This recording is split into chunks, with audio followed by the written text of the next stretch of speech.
You're tuned in to Emirate Radio 98.5 FM this bright Monday morning. And yes, the program is the Daily Rundown. This is where we give you insights to what we have on newspaper. And yes, my name is Oomotolani. And I have with me in the studio this morning Taofeeqoh Bello, I welcome you all to another beautiful edition of the program, The Daily Rundown on Emirate 98.5 FM, the voice of the people. Alright, starting with me, I'll be taking you down with the Daily Post and The Nation. What about you, Taofeeqoh? Okay, from my hand, I'll be taking you down the Vanguard newspaper, the Nation newspaper, and the Guardian newspaper. Alright, now we go into the headlines and we go on the short break, and then we come back and dive into the stories. Starting with the Daily Post, I have ban on fuel sale shocks Ogun border town 6 years after.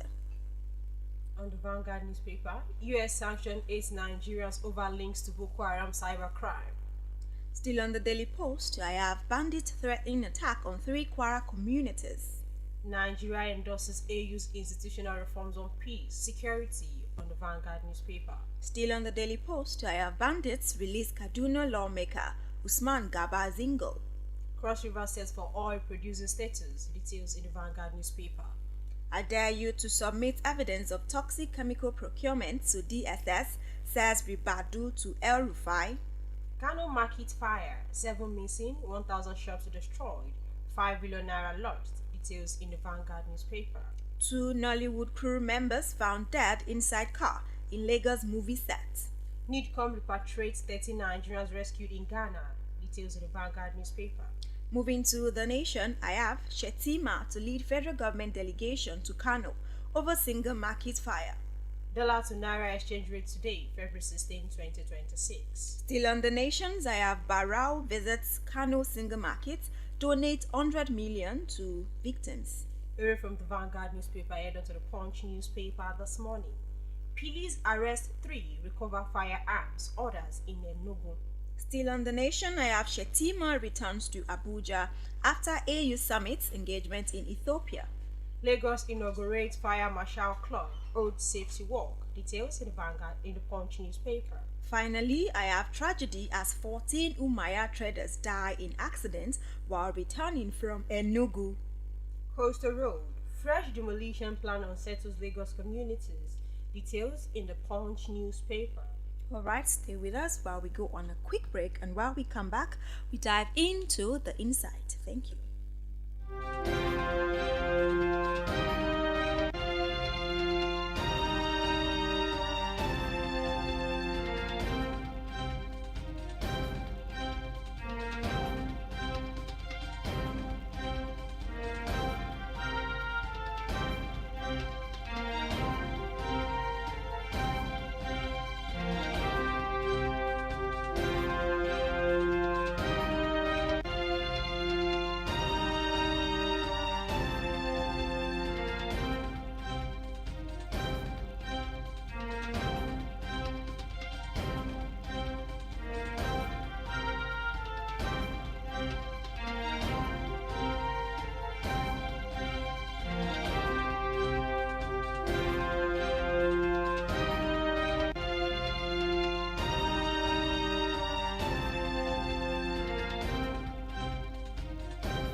Right, you're welcome back. If you're just joining us, you're tuned in to Emirate Radio 98.5 FM Ilorin, the voice of the people.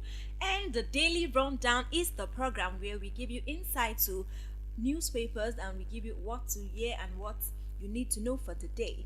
Now, starting, I would like to tell us that you can watch us live on Emirate Radio on all our social media platforms. And now we dive into the stories. Starting with the Daily Post, I have this headline: Ban on fuel sale chokes Ogun border, town 6 years after. It's exactly 6 years and 2 months since the administration of Nigeria's late former president Muhammadu Buhari banned the supply of petroleum products to filling stations located within 20 kilometers of Nigeria's land borders. The ban, pronounced in November 2019, was intended to combat the smuggling of subsidized petroleum products to neighboring countries and stop terrorists and bandits who were getting fuel supplies from filling stations along national borders.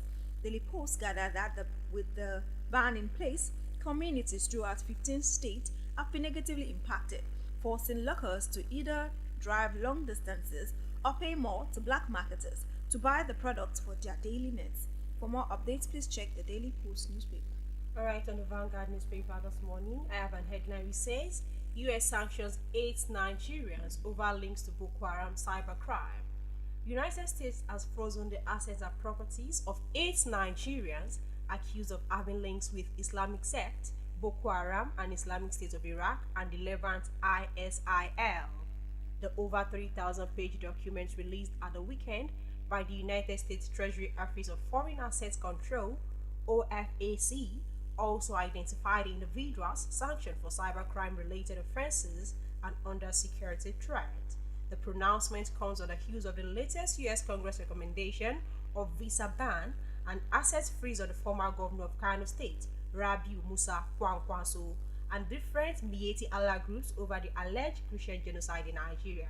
While it's a long way to have an insight into the story, you can grab the Vanguard newspaper. Alright, I am still on the Daily Post and I have bandits threatening to attack on 3 Kwara communities. As the war against insurgency intensifies in Kwara State, bandits have issued notification of a planned attack on 3 communities in Oyun local government area of the state. They plan to attack Ira, Inaja and Hao communities, all in Oyun local government area of the state, according to the notification letter from the group identified as Nigeria Terrorist Association (NTA). The letter of notification was reported to have been picked where it was dropped at Ira Market area. Daily Post reports that the letter, which has created panic and tension among residents, has also geared all the security agencies into a series of operationally preparedness. The members of the terrorist group claimed to have left Kayama in Kwara North Senatorial District to Oyun local governments in the Kwara South, and they shall be coming to attack Ira Town, Inaja, and Aho village anytime soon. For updates, please check the Daily Post newspaper. Alright, still on the Vanguard newspaper. Nigeria endorses AU's institutional reforms on peace, security. Nigeria has endorsed the proposed institutional reforms in the African Union with focus on peace and security, governance, strengthening of democratic institutions, and ensuring stronger cooperation with international financial institutions and the private sector. The country also aligned with proposed restructuring aimed at boosting domestic and regional resources mobilization for affordable development financing and the adoption of a continental framework on reducing inequality built on credible data, social protection, productive jobs, and inclusive industrial policies, among others. The position of the President Bola Tinubu, who was represented by Vice President Kashim Shettima at the close season of the 39th ordinary season of the Assemblies of Heads of State and Government held in Addis Ababa, Ethiopia, followed presentation of the report on the thematic agenda items of the African Union comprising peace and security, integration, and sustainable development and Africa's voice, among other areas. For details of the story, you can grab the Vanguard newspaper. Alright, on the Daily Post, we have this headline: Bandits release Kaduna lawmaker Usman Gabazingo. Kaduna lawmaker Honorable Usman Gabazingo has regained his freedom after being released by armed bandits on Sunday evening, bringing relief to his family, supporters, and members of his community. His release was confirmed as after reports emerged that he had been abducted while traveling from Zamfara to Kaduna. However, the Kaduna Assembly denied that any abduction took place. But a security expert in Northwest shared the video on X with well wishes congratulating the lawmaker. Details about how he was freed, including whether any conditions were met, remain unclear, as neither security agencies no family members have publicly explained the circumstances surrounding his release. For more updates, please check the Daily Post newspaper. Alright, still on the Vanguard newspaper, I have an headline which says Cross River sets for oil producing status. The Revenue Mobilization Allocation and Fiscal Commission (RMAFC) has received the final report of the Federal Government Interagency Committee on Nigeria's oil producing state, with Cross River projected to be relisted as an oil producing state. The report, submitted at the weekend, followed a nationwide verification of crude oil and gas coordinate conducted between August 2025 and February 2026. The 14-member committee, represented by 10 members at the presentation, submitted its findings to the RMAFC chairman, Mr. M.B. Shehu, after feed verification and technical reconciliation of state submissions. Final plotting of coordinates was carried out at the Commission headquarters between January 24 and 31st, 2026. To have an insight into the story, you can grab the Vanguard newspaper. Still on the Daily Post, I have tragedy as 14 Umaya traders die in accident while returning from Enugu. No fewer than 14 traders from Isigate Market lost their lives on Saturday while returning from Enugu State, where they had attended a traditional marriage ceremony. The accident occurred at about 6:45 p.m. along the Enugu-Port Harcourt Expressway. The victims, who conduct their businesses along Bonny Street by Owerri Road, Umaya, had traveled to Enugu to attend the marriage of one of their fellow traders. On their way back, tragedy struck when the Toyota coaster bus they were riding collided with a Mercedes truck, resulting in the immediate death of 11 passengers. 3 more passengers later died from injuries sustained in the accidents, while several others remain in critical condition. The accident was confirmed by the Enugu State Sector Commander of the Federal Road Safety Corps, FRSC, Franklin Agbakoba. I wish the family healing and peace, because this is really tragic. Indeed, it's a tragic one. Alright, still on the Vanguard newspaper, new tax law disclose requires corporate customers for identification details. Distribution companies, the schools, have requested their corporate customers to provide identification details as part of conditions for electricity supply to them, citing the provision of the new tax regime. Already, the Ikeja Electricity Distribution Company (IKEDC) has written its corporate customers to provide these details on or before February 20th to avoid service disruption, in line with the Nigeria Tax Act 2025. In a public notice, the Electricity Distribution Company (DISCO) warned that corporate customers who fail to submit the required details may be unable to receive electricity bills, which could result in service suspension after the deadline. The company noted that the Nigeria Tax Act 2025, which came into effect on January 4, 2026, mandated that all invoices, including electricity bills, to contain at least one identification details. For details of the story, you can head on to the Vanguard newspaper. Alright, we go on this quick break, and when we're back, we dive into the rest of the story. Please stay with us.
Alright, yes, you're still tuned into Emirate Radio 98.5 FM, and we'll be giving you insight on newspapers. And now, starting with me again, I'm starting with The Nation, and I have this headline: Shetima to lead federal government delegation to Kano over single market fire.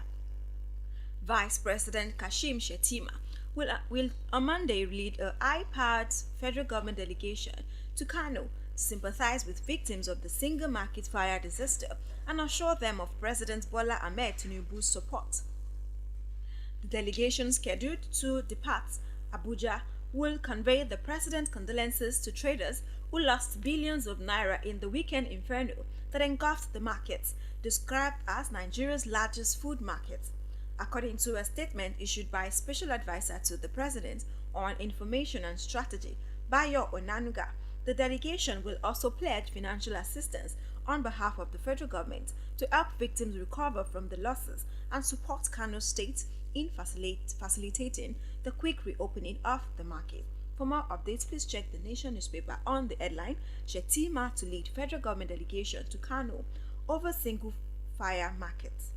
Alright, I have something similar from my end too, and the headline reads Kano market fire, 7 missing, 1,000 shops destroyed, 5 billion naira lost. A devastating fire at the historic single market in Kano has destroyed properties worth over 5 billion naira, affected more than 1,000 businesses, and left 7 persons unaccounted for. The blaze, which started Saturday evening in the Gidang glass section, raged into Sunday morning, raising 4 residential buildings, housing small-scale traders and consuming goods, equipment, and valuables. Market chairman Junaid Zakari described the incident as one of the worst tragedies in the market's history. This is a disaster that will never be forgotten. Hundreds of families have been left without a livelihood. Emergency responders and security agencies are working to determine the cause of the fire and locate those declared missing, he said. Shop owners recounted the scale of their losses, estimating total damages at over 5 billion naira. Isa Abubakar said he lost goods worth over 200 million naira, while Musa Ibrahim reported losses exceeding 340 million naira. The fire consumed everything we had. It is heartbreaking to see decades of hard work destroyed in hours, Ibrahim said. For details of the story, you can head on to the Vanguard newspaper. This is actually a very devastating It's one. very, and I hope the delegations or the delegates will be able to compensate them. It might not be as much as they want, but at least half bread is better than nothing. Alright, and I also pray to God that such incidents Do don't not occur again. Amen. Alright, moving on, we have Shetima again. Shetima returns to Abuja after AU summit engagement in Ethiopia. Vice President Kashim Shettima has returned to Abuja after representing President Bola Ahmed Tinubu at the 39th Ordinary Session of the Assembly of African Union AU, Heads of State and Government, and the 30th AU General Assembly held in Addis Ababa, Ethiopia. A statement on Sunday by the Senior Special Assistant to the President on Media and Communications, Office of the Vice President, Stanley Nwocha, said Shettima participated in the summit between February 14th and 15th, 2026. The summit, with the theme assuring sustainable water availability and safe sanitation systems to achieve the goals of Agenda 2063, focused on advancing continental commitment towards sustainable water management, improved sanitation systems, and the broader development aspirations of the AU's Agenda 2063 framework. For updates on this, please check the Nation newspaper. Away from the Vanguard newspaper, I head on to the Punch newspaper. Police arrest 3, recover firearms orders in Enugu. The Enugu State Police Command has detained 3 male suspects and recovered firearms, ammunition, and hard drugs from them. This is contained in a statement issued by the command spokesman SP Daniel Indukwe on Sunday in Enugu. Indukwe said that on January 19, police operatives of the Anti-Cultism Tactical Squad, acting on credible intelligence, detained Emmanuel Umba, 31, and Nam Onukube, 34, in Alpunau now axis of Enugu South local government area. According to him, the suspects confessed to be members of the Supreme Vikings Confraternity, with Umba identified as the head and executioner of the unlawful group in Enugu South LGA as of December 2025. For details of the story, you can grab the Punch newspaper. Alright, so on the nation, I have Barao visits Kano single markets, donate 100 million naira to victims. Deputy President of the Senate, Senator Barao Jibrin, on Sunday paid a sympathy visit to the single market in Fage local government area of Kano State, where an inferno destroyed goods and properties worth over 5 billion naira. Barao, who was received at the market by the chairman Alhaji Junaidu Zakari, alongside thousands of affected traders, donated 100 million naira to the victims to cushion the effect of the inferno. Addressing the traders, the Deputy President of the Senate expressed deep sorrow over the incident, saying it affects not only the traders but the entire people of Kano and the nation at large. For updates, please check the Nation newspaper. Lagos inaugurates Fire Marshal Club Road Safety Walk. The Lagos State Fire and Rescue Service has inaugurated a Fire Marshal Club and conducted a safety walk to strengthen community participation in fire prevention and emergency response across the state. The development was announced in a statement issued by Lagos State Government on Sunday. The awareness walk commenced from the service headquarters in Alausa, Ikeja, through the Ikeja Fire Station and returned to the headquarters to sensitize residents on fire safety and encourage proactive community involvement. Speaking at the event, the Controller General of the service, Margaret Adesheye, said although fire incidents remain a concern in Lagos, there has been a slight reduction in recorded cases between 2024 and 2025. Well, for details of the story, you can head on to the Punch newspaper. Moving again to the Daily Post, I have two Nollywood crew members found dead inside car in Lagos movie sets. Lagos State Police Command has launched an investigation into the death of two members of a Nollywood film production crew who were found dead inside a parked vehicle at a movie set in the Lekki area of Lagos State. The deceased were identified as lighting director Ekemini GT Ime and his colleague Ayodeji Walter or Dediron. They were discovered unresponsive on Saturday, February 7, within the premises of Evercare Hospital, which was reportedly being used as a filming location. A police source who spoke on condition of anonymity due to lack of authorization to brief the media said the two men arrived early at the location to install lighting equipment for the production. For updates on this one, please check the Daily Post newspaper on this headline: two Nollywood crew members found dead inside car in Lagos movie sets.